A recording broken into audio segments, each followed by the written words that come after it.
How's it, everybody? Legend has said that the location of Samoan Kush, or the Forgotten Castle, was once the most sacred site of spiritual enlightenment in the region. To attain paramount connection with their maker, the monks from Arkuzon Monastery built a bakusti, or fire room, on the island. Weeks of solitude and extreme endurance in the heat and humidity of the bakusti was required to complete the ceremony of the cleansing, and so gain acceptance into the order of Bankitu Makerism. However, the island's isolation was whispered to the king of the kingdom of Av Rondalion. The ambitious king was subjugating neighboring regions and needed to hide political prisoners. A talented engineer was commissioned to use the power of proceduralism or Biekt to build Samoan Kush as a prison. The monks were sworn to secrecy or face death in a scorched monastery. Although forced into this arrangement, the monastery benefited as the kingdom poured in lots of gold to maintain the prison and keep the location hidden. The order of Bankitu Makerism was able to expand and construct a larger church to serve what is known today as Old Town in Nomasburg.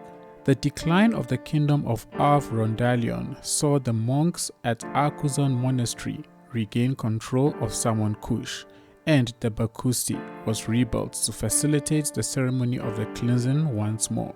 However, the zeal and popularity of the order of Bankitu Makerism was sadly slowly fading away as outsiders started moving into the Nomasburg region, and new ideas about faith and spirituality became popular.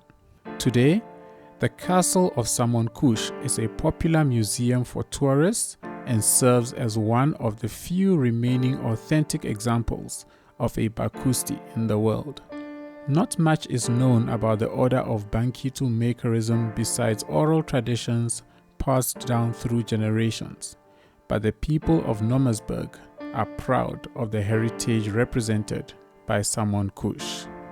It is no surprise that before us is the castle of Samoan Kush, also known as the Forgotten Castle.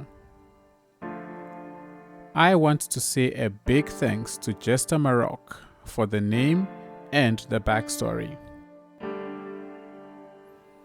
With that, let's get into today's episode.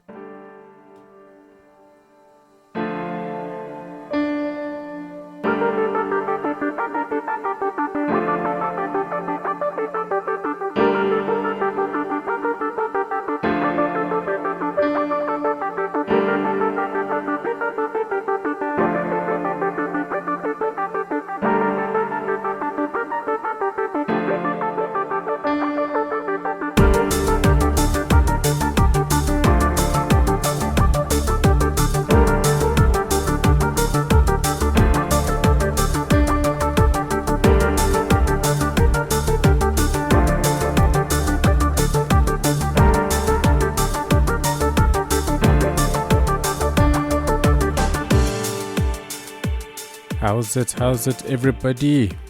Welcome back to the Nomasburg region. Sanctum Gamer here. 26 episodes in. I think it's 26. I am confused. I don't even know. But anyway, yes, it's another episode, and today I wanted to start off by changing the layouts of this road. If you might recall back when I first laid down these roads, I think it was in episode 22 or something, I don't know. I had mentioned that I wanted this town to have slightly more irregular roads than what I was laying down. So what was there before was just foundations to just get vehicles moving around. But now I'm trying to put down roads that are not so gritty. I have things that are at slightly more angles than a big city, and then kind of have the main avenue for the tram tracks as well. I want to change this road. I think this road is too clean for this town. The road I'm talking about is the tram road. So I'm going to try and find one that is a little bit more rugged and beat down and use that instead. But for now, I think the irregular shape of the roads works a bit better for what I am thinking. And yeah, I mean, a couple of things might change as we go along, but we'll see. And then that train track I just put down, and this tram track now crossing this highway.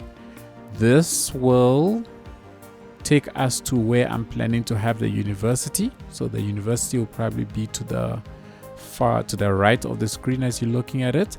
That is the plan right now, that I want to have it in the outskirts of this town. So those will take us there. And then this is just the bare bones of this area. This town is not going to be too dense. It's going to be rather sparsely populated, but it is going to be bigger than all the other towns that we've built so far. And at least that's the plan. And I think I'll put one more tunnel under these rail tracks, just to allow for another access between the areas on either side of the train tracks. And now we get to the main attraction of this episode, which is, I suppose, the big interchange of the map. Now, I've been wanting to build this interchange for quite a while, and I had been deferring it because I wasn't 100% sure how it was going to look. But one thing I knew is that I didn't want it to look too loopy, if that is a term. So I didn't want to just build like a massive thing with a clover leaf, on-ramp, off-ramp. I wanted it to be like an interchange without any real on and off ramps. So I avoid using the single lane highway on-ramp, off-ramp road, and stuck to 3 and 2 lanes. Now, next to building suburbs, building interchanges is one of my favorite things to do. I completely love it. I love how the sweeping roads connect everything together, and that's really what I wanted to achieve here. So in order to get that look that I wanted, I decided to run the two highways almost as independent roads. So you can imagine the one moving from the left to the right is independent of the one moving from the top to the bottom. And then from that point on, I start trying to connect each lane up with the other highway, and ensuring that it connects up in such a way that it's able to access every direction possible. So that was my approach to this, and I really wanted it to be a sweeping sort of design, and I wanted to minimize the number of levels. Now I ended up with 4 levels here, right? There's one that connects from the top to the left, that ended up going below all these other roads, and then the one that I'm currently building, which connects the road coming from the bottom right to the bottom, or to the top right, ends up being the one that is the highest lane of them all. But with the way I've done it, I think it still looks quite all right. It doesn't look very high when you look at it from street level, which is really what I wanted. I didn't want it to look like a multi-tiered, multiple stacked roads, and it's just completely getting out of control. I didn't want to do that. I wanted to keep this a massive interchange, but not very, what's the word, big city-esque, if that's such a thing. Anyways, in the end, I think I'm quite happy with how this turned out. It's nice and sweeping. And then I used these key assets. I forget who they were by. I had wanted to mention who they were by, but I forgot. Anyway, this key on the side of this road allowed me to create what looks like a pretty cool tunnel, even though it's not really a tunnel. And by covering it all up with the ploppable grass, it just makes it look really nice. And then this massive concrete area that I've put here, this is actually meant to be a signal to myself. So somebody in the Discord server, I think their name is Snowman, suggested that I build a fairly large truck stop, and I thought this would be a cool place to have that truck stop. So the idea is to mark this down, and this is kind of going to hopefully remind me in the future at some point that I need to build my truck stop here. I wanted this episode to be focused on just this interchange, simply because I had been planning this for such a long time. So I didn't want to build a truck stop here, because that on its own is going to be more involved as well. And just on that note, this interchange, by the way, that I'm building now, this is actually the third iteration that made the cut, so to speak. I had built quite a few. I built one back in episode 21. So episode 21 was meant to be the interchange, but I was not happy at all with how that turned out, so I changed my plans and did a railway instead. Then after building the circular garden homes, I came back for a second attempt. I was not happy about it, so I went back and developed further along those garden homes, those circular garden homes. And it's only now that I was like, nope, I need to get it right, because I need to start getting, or rather control the traffic that is going to be coming in and out of this town as it starts to grow.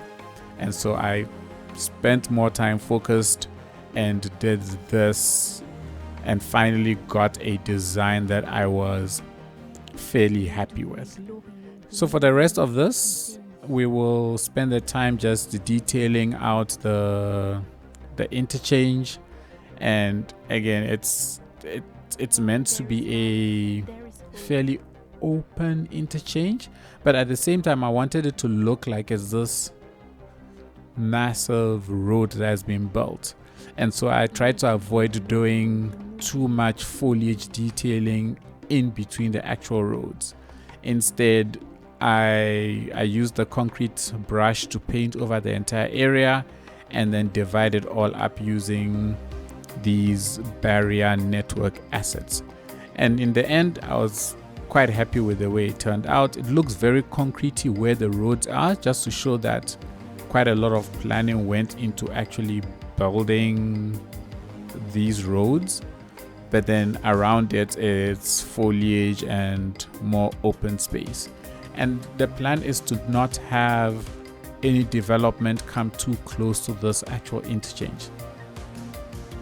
So the interchange itself just serves as distributing traffic, but the town that we will be building around here will not come right up against the actual roads. At least that's the plan. The only things that might come any kind of close to it would probably be farmlands, but even that I'll try and keep it a bit away. So the way I wanted to ensure I do that is I put this little hill here. Now when I put this hill here, it actually created a nicer opportunity in that I could make the entire interchange look like it was built into this hill. And so I changed some of the roads. You saw where I converted those roads into ground level roads as opposed to them staying elevated. So it makes it look like the lanes running at the bottom were put there by clearing away the mountain or hill that was there, and then the one that I'm busy putting the barrier around now was built on the hill. You know, you don't want to build a bridge all the way if you don't have to.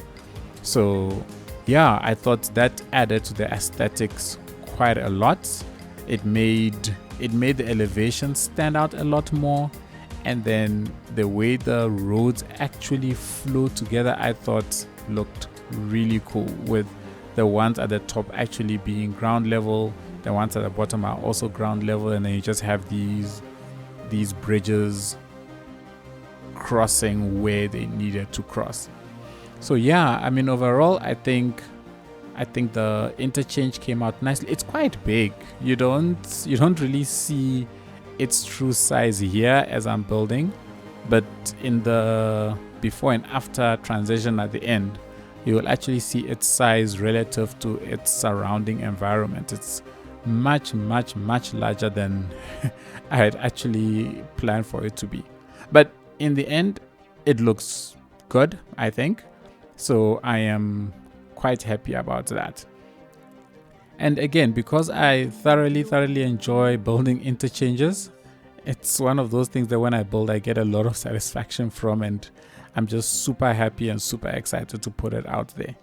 So yeah, I hope you also like this and somebody will get inspiration from it as well. And yeah, let it inspire you to build your own interchanges.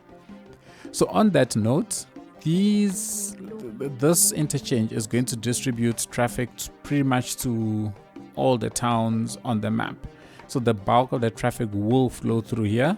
The idea is that the highway going towards the top of the screen is going to take us to where I'm planning to have the airport and at least 2 more towns with a lot of farming industry in that area. And then to the right, or the highway going to the right, that's going to take us to an off-ramp that will dive into the actual university that we'll be building. So the university will be towards the top of the screen here, but the actual off-ramp going to it will be further to the right.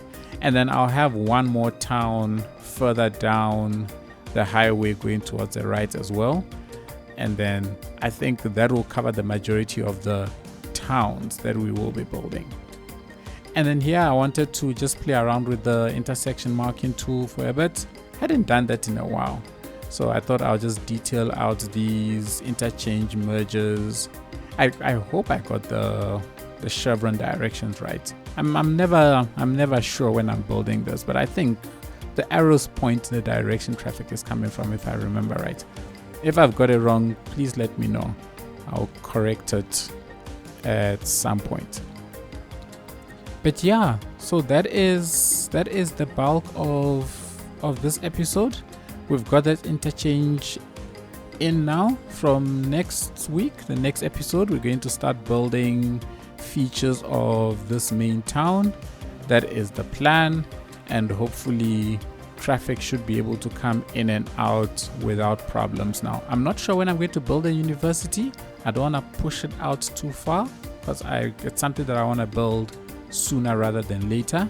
And then hopefully as soon as the airport's DLC drops, I want to build the airport in Nomasburg as well. And it's going to be a very different airport to the one that I'm planning to build in City of Tando. So yeah, I am certainly looking forward to playing with that. Everybody, I think that is it.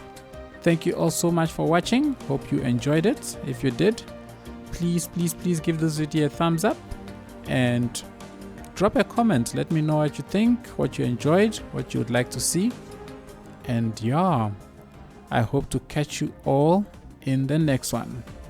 Have a good one, everybody. Cheers.